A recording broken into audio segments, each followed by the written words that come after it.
Audio Jungle.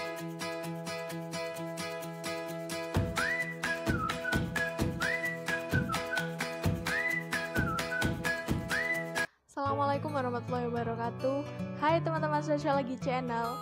Berjumpa dengan saya Diaul Aulia, mahasiswi Sosiologi angkatan 2019 yang akan sharing ke kalian tentang salah satu teori yang tercakup dalam teori kritis, yakni teori komunikasi masyarakat dari Jürgen Habermas.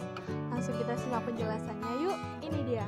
Sebelum kita masuk pada pembahasan teori, terlebih dahulu kita kenalan yuk sama siapa sih Jürgen Habermas ini.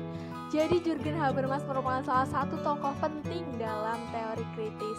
Nah, Jürgen Habermas ini lahir di kota Düsseldorf, Jerman pada tanggal 18 Juni tahun 1929 dan besar di kota Gammerbach. Pembawaan diri yang kaku dan pendiam membuat kehidupan pribadinya tidak banyak terpublish. Namun diketahui dia memiliki seorang istri dan 3 orang anak.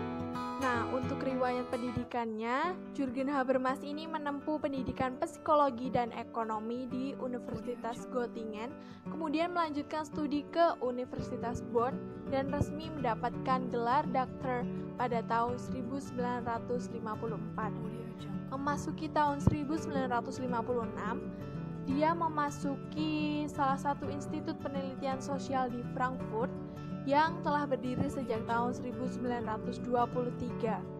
Pada masa pemerintahan Nazi, tepatnya tahun 1934, institut ini sempat dibubarkan dan pada saat itu direkturnya adalah Max Horkheimer.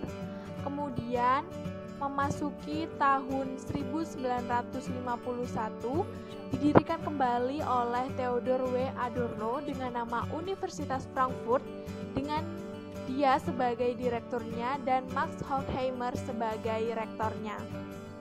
Nah, pada saat itu Habermas kemudian diangkat menjadi asisten dari Adorno dan banyak belajar tentang sosiologi dan juga pemikiran Marxisme.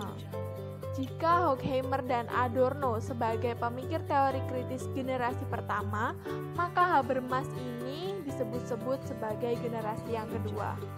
Dalam pemikirannya terkait teori kritis, Habermas ini dipengaruhi oleh beberapa tokoh sebelumnya, seperti ada Karl Marx dan George Lucas.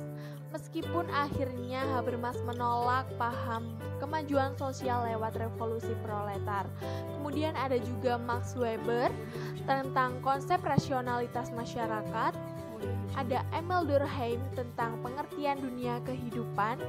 Herbert Mead tentang paham dunia kehidupan dan fenomenologis, meski kemudian Habermas mengemasnya secara berbeda.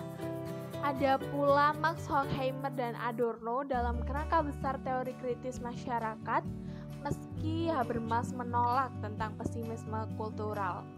Selain beberapa tokoh tadi, terdapat salah seorang tokoh yang memiliki pengaruh penting dalam teori komunikasi milik Habermas ini, yaitu Ludwig Wittgenstein. Nah, berangkat dari perspektif Ludwig Wittgenstein, dalam karya yang pertamanya yang berjudul Tractatus, dia merumuskan terkait logika, yang mana logika ini mencakup berbagai hal yang melebihi pengalaman, dan logika ini mampu mengungkap struktur serta wacana faktual. Logika terlebih dahulu menyusun sebuah konsep yang logis, baru kemudian menyusun bagaimana kira-kira struktur realita yang akan direfleksi atau dibentuk. Logika merupakan susunan logis dari bahasa sebagai sebuah ilmu yang universal. Kemudian ada pula di karya lainnya berjudul Philosophical Investigation yang menganalisis terkait transendental bahasa atau bahasa yang berbau hal-hal rohani. Ini ditolak analisisnya. Nah, kenapa ini ditolak? Karena ada analisis yang lebih konkret, yakni analisis sosiologis mengenai pemahaman bahasa. Nah, bahasa ini tidak lagi sebagai sebuah representasi yang kaku, tapi permainan bahasa ini bisa terwujud pada ekspresi-ekspresi yang dikeluarkan saat orang bertutur atau bertindak. Namun, representasi ini bukan tanpa struktur dan bebas semaunya, tetapi Representasi ini juga dilandasi oleh aturan-aturan yang telah ditentukan atau disepakati oleh masyarakat. Di dalam penerapan bahasa yang natural, kita itu tunduk pada praktik yang telah disepakati sebelumnya dan juga mematuhi kriteria-kriteria praktik yang telah disepakati pula. Orang akan mampu memahami suatu bahasa dan mampu berbicara dengan bahasa tersebut ditentukan dari keterampilan yang dikuasai serta aktivitas-aktivitasnya yang berhubungan dengan orang lain. Wittgenstein pun menganalisis bahwa bahasa ini bukan dari signifikasi logika, tetapi dari tindakan manusia.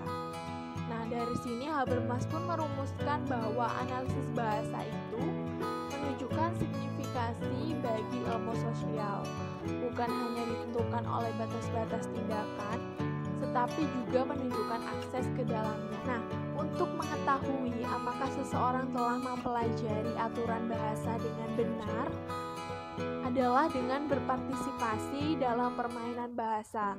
Nah, partisipasi ini ada apabila orang telah mempelajari dan menerapkan aturan yang berlaku. Maksudnya ini adalah aturan yang disepakati oleh masyarakat.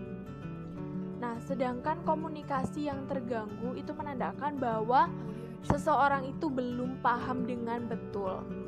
Kemampuan memahami aturan dibuktikan dalam interaksi dengan adanya konsensus bersama. Hal terkait benar atau salah sebenarnya tergantung apa yang dikatakan oleh manusia dan kesepakatan yang mereka capai dalam interaksi sosial mereka. Kesepakatan ini bukan tentang opini, namun akan menentukan jalannya bentuk kehidupan.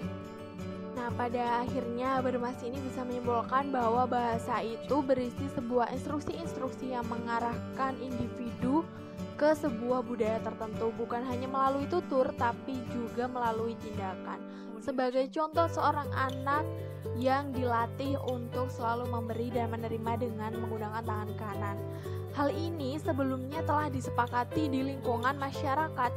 Nah, kemudian pihak orang tua yang mengajari si anak ini akan otomatis memberikan tutur dan tindakan yang mengarah ke kesepakatan tersebut. Nah, di dalam rumusannya terkait teori komunikasi, Habermas ini menyatakan bahwa permainan bahasa terdapat kemungkinan-kemungkinan tertentu seperti keberhasilan, kegagalan, kebenaran, ketepatan, dan kejujuran yang sangat menentukan dalam interaksi, maupun realitas seseorang subjek yang bisa mencapai sebuah otonomi atau kemandirian. Nah, argumen tetapnya yakni teori kritis yang bertujuan membentuk kehidupan yang bebas dari segala dominasi dalam bentuk apapun. Nah, Habermas merumuskan bahasa dalam aktivitas komunikasi dapat mengantisipasi adanya dominasi tersebut.